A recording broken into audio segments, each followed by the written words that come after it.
It's so good to be with you. Help bring better relationships between people of the major faiths of the world, those of us who all celebrate as children of Abraham.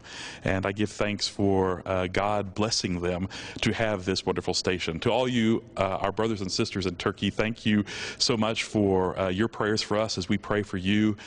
You know, we are all children of Abraham. We all celebrate the one God, whether you're a Jew or whether you're a follower of Islam or whether you're a Christian. We are all thankful, each and every one.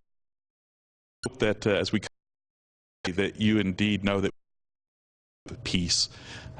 This is something that I know God desires for each and every one of us. That in warring factions, that we will indeed be a people of God, and we will indeed be the people who crave peace to take over. Day comes.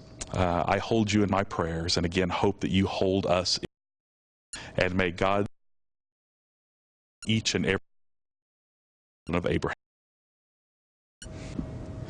One of the wonderful things that we hold in common is that Jesus will, that for although we understand him in different ways, understand that he is the Messiah, his coming will usher an era of peace for us all. And pray that for